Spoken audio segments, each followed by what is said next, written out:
What's going on, everyone? Welcome to Cartoon Season. I'm Tyler, and this is, of course, where we get to talk about some lovely animation in the world, whether it's cartoons or anime. Could be a show or a movie, and today it's a movie because we're continuing the Christmas week. If you've missed it, Monday we did the 2018 Grinch animated film. Tuesday we did Polar Express, and today is Wednesday, where we are doing Tokyo Godfathers. Okay, we're finally throwing in an anime thing in here. I think this is the only one. I don't really know if there's any other anime Christmas movies.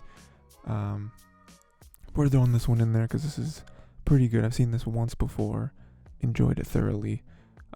So I figured let's do it again. And basically for this one, there's not like too many topics in terms of quantity, but I do really want to get into the baby Kyoko, and how she is a quote-unquote gift from God.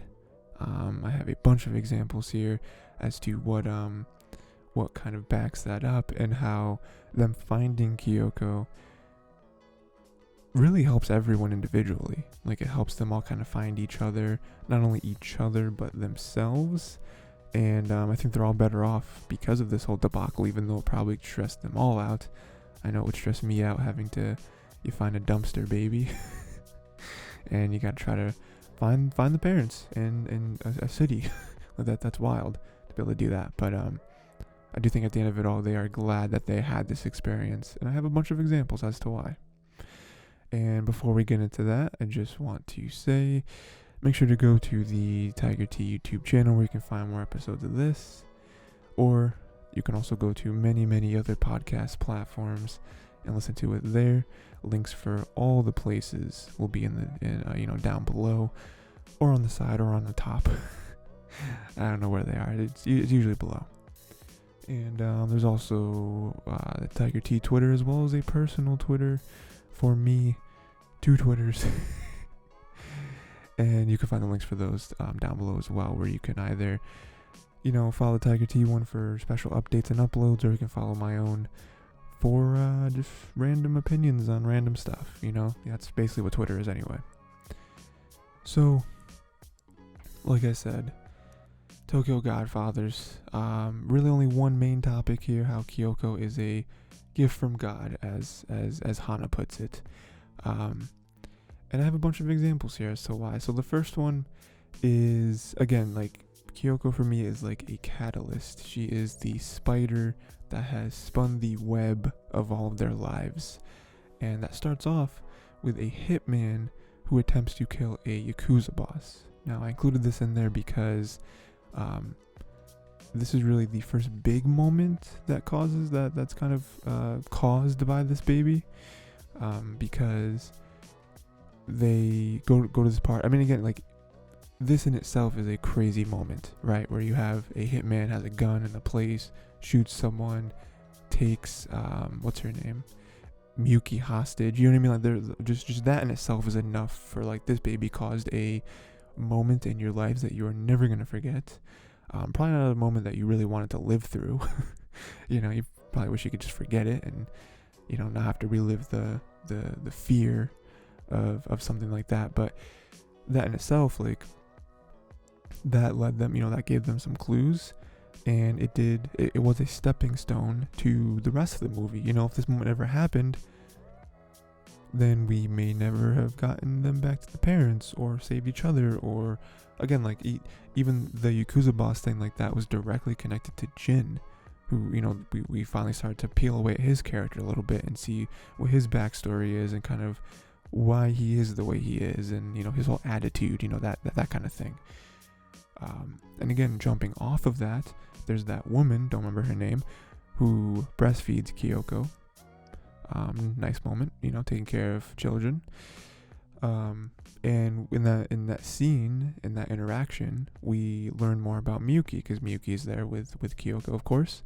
And they start to talk to each other, and again, it only works so well verbally because there is a language barrier between them, but they are able to understand enough of each other, just by, like, body language, and they can probably imagine what each other is going through in some regards, And again, like I said, in that moment, we do learn more about Miyuki's backstory because she has like a dream, turns into a nightmare.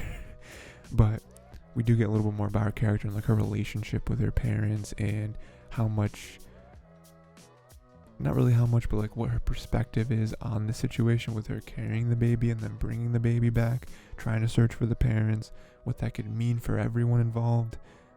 Again, we learn a lot. A little bit later on, we do visit the place where Hana used to work, so we get more of her backstory, why she is the way she is, how she got homeless, that scene where she like attacked someone, but it was, possibly an overreaction, but still not cool, like understandable as to why she did it, because like basically like there was a dude that was berating her, and it's like, dog, this is my job, this is what I do, coming to my workplace. And it's unfortunate, but we do learn more about her and her relationship with the people that she grew up with, because she didn't really ever have a real family. And so this is kind of where she grew up and where she found herself and earned income and was seemingly happy for quite a while there. And it's also cool because the people there were like cool that she was back. Like, there wasn't any hostility. It was just like, yeah, come back, please. We can keep you safe, we can help you out, we can it wasn't one of those things where it's like, oh well, you left on us, or oh, you that thing you did with that customer, we can't really ever forgive you for that. It sets a bad precedent for everyone. Like, no, they were open arms. And then a little bit later, and this is really where, like, so far I've kind of been talking about how, like, Kyoko, again, she's the spider that has spun the web. She's the one that has been putting these people, Hana, Jin, and Miyuki, in these situations that cause them to get closer and closer to the end goal. But I think this example is the first one, and I think this is actually where Hana says it, where Kyoko is, she was sent here from God, basically. She's an angel, right? This is when they are in the convenience store, and they like argue with that one dude. The dude is like belligerent, and they take it outside because of how kind of heated the whole situation is getting. And once they're outside, a van, I think it's an ambulance, crashes into the convenience store and probably would have taken them out. Like, if not killed them, would have severely injured them, put all their lives in danger. But again, even in that moment, again, I'm pretty sure Hana, that's where Hana says it, and then she passes out.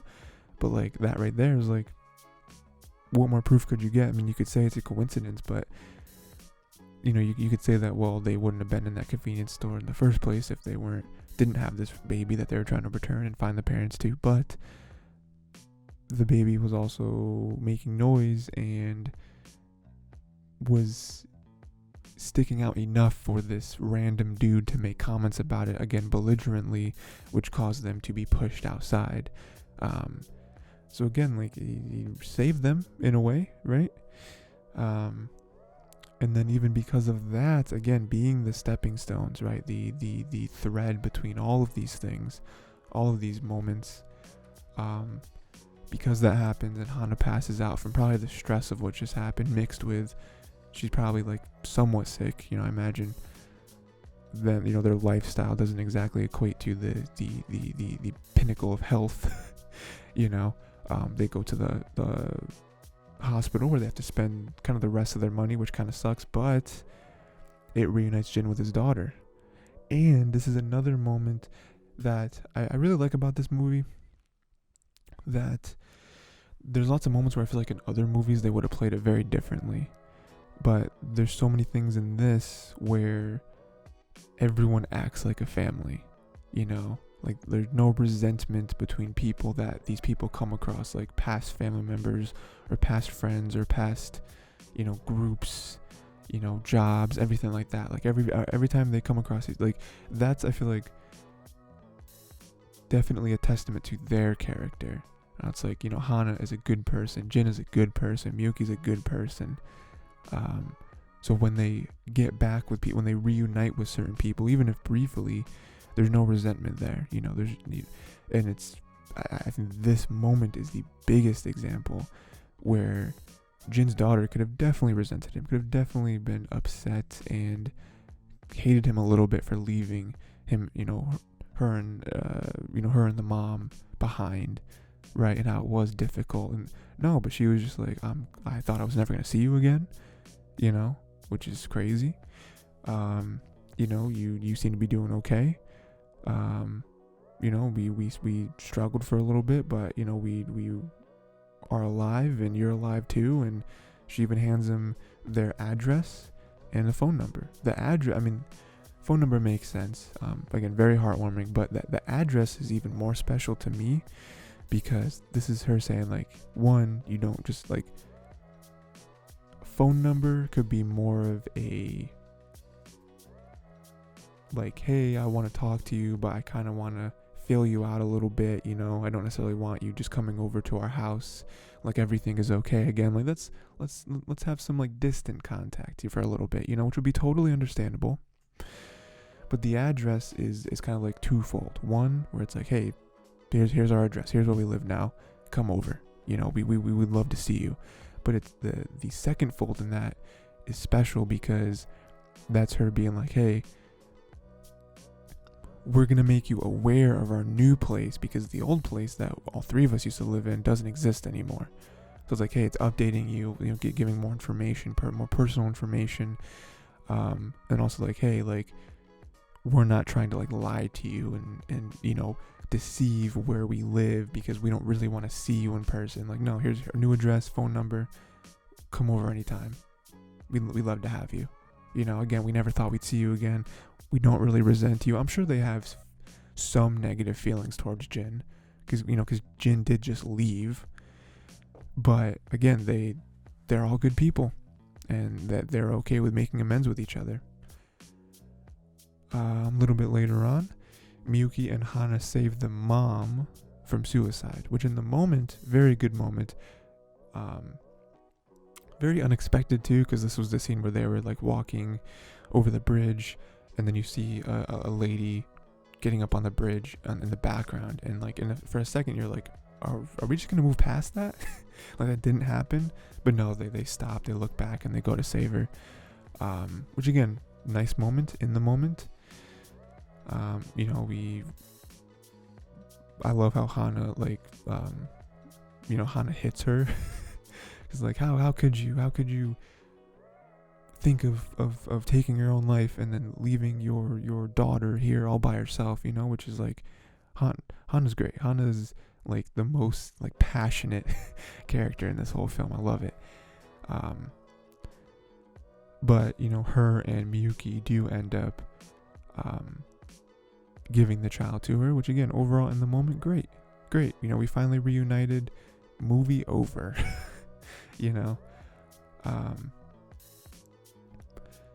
And in search of the baby, Jin kind of reinvigorates the dad, which is another good thing, where it's indirectly caused by Kyoko. But again, this would have never happened if they didn't meet Kyoko, and her connection to these people, to Jin, Hana, and Miyuki, then extends to the dad, and that's able to pick, have Jin even be in the position to have a conversation with the dad, and kind of pull him back up, like to his feet, like I love that conversation, because he was like, you're basically me, dog.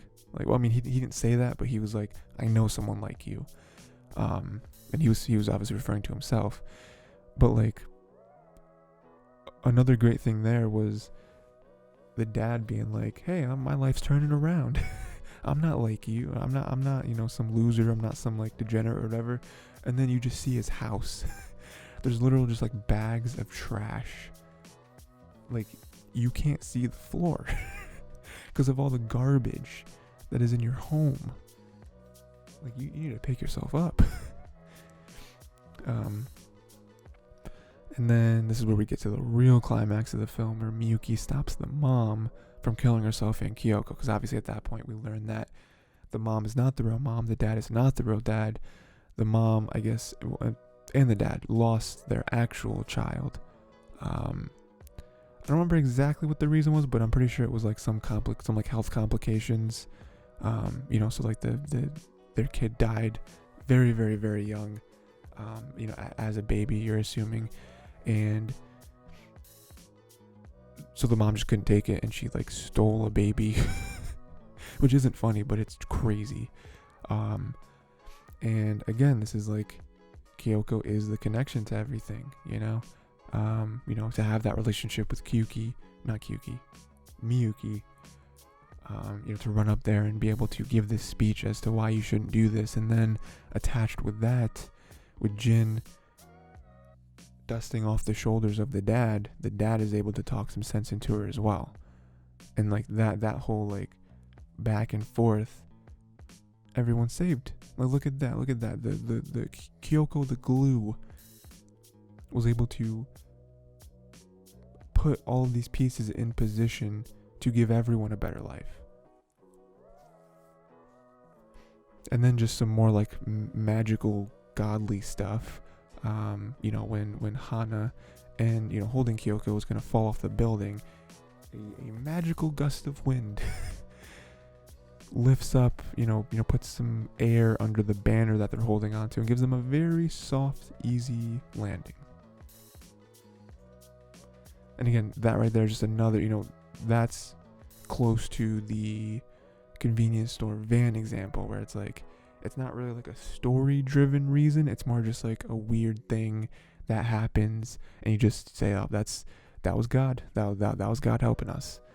And then the last thing that I wanted to mention was when they're in the hospital at the very end, the inspector that is kind of running things a little bit. He's about to bring the parents, to see our motley crew here and kind of give their thanks, and I guess make them the Godfathers, which is a nice little tie into the name of the film, where they were kind of metaphorically the godfathers of this child, or the godparents, I guess, of this child, this whole movie. And now the real parents are like actually want to do it, which is great.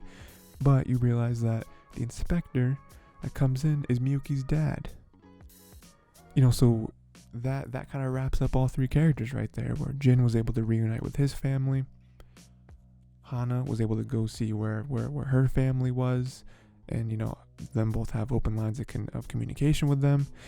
And then now Miyuki does the same thing, because that was kind of a loose end there, where it's like, oh, is Miyuki still gonna stay with them? Is she gonna, because we saw her attempt to call her parents in the phone booth, but she couldn't muster up any words, right? So that was sort of a loose end, and then at the very end of the film, we wrap it up.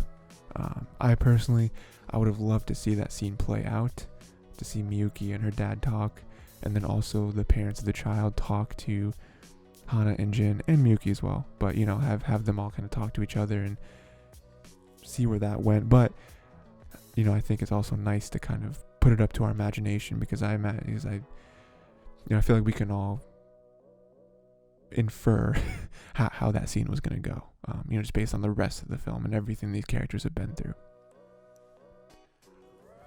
But that's the end of the film. That is all.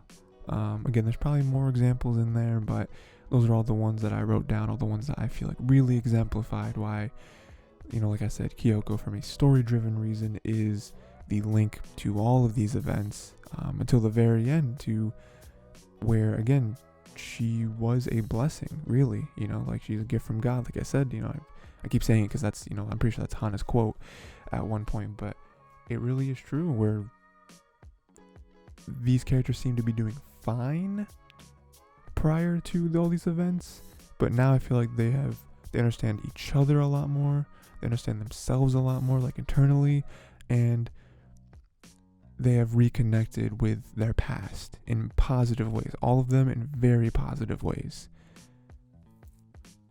And not also the betterment to themselves, like they were also the ones that have found this child and brought this child back to the parents. Like, we don't know what would have happened if our crew here didn't find Kyoko. Kyoko could have, died in the trash, or maybe the mom would have found her again and then kept, like there's so many things So again, it's not only Kyoko helped them, they also massively helped Kyoko and the parents. Yeah, that is the end of the film. Again, overall, I think this film was really good. Not like I would say not explicitly a Christmas film. That this does take place around the time of I think the week of Christmas or something. And I think when they wake up in that last scene in the hospital, I think that's Christmas Day. I'm pretty sure. But for all intents and purposes, it's as much of a Christmas film as it needs to be. Especially with the themes in itself being family and all that.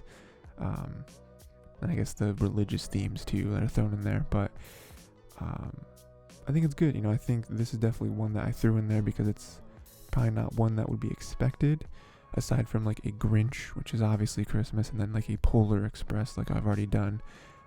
It's not expected, and I feel like this is one that, if me doing this has made you watch it for the first time, that's great. Because this is a film that I don't think gets talked about as much as other like great anime films. Because I don't feel like with other anime films, I feel like the scope is really large, and this one is just like, here's this group of characters that you get thrown into their lives, and there's this crazy predicament, and they travel Tokyo, and they, but they all really care about each other, and you get to really get intimate with each character. I think that's definitely the strength of this story. But yeah, let me know what you thought of the film. Whether you've seen it before or not, and yeah, that's pretty much it. We got 2 more days in Christmas week. Two more amazing films, I'm sure. And yeah, end of the episode. Let me know what you guys thought of the film. Let me know what other films and shows and everything you want me to do for just regular cartoon season, of course. Like I said, go to YouTube, go to the podcast platforms, both Twitters, links for everything are in the description. And yeah, until next time, don't abandon your child. Well, I guess that's not really what happened. I guess the real parents didn't abandon the child. The child got stolen from them. How about until next time, don't steal random babies. Well, I feel like that's not really something that they teach us in school, but I feel like it's important for just everyone to live by that code.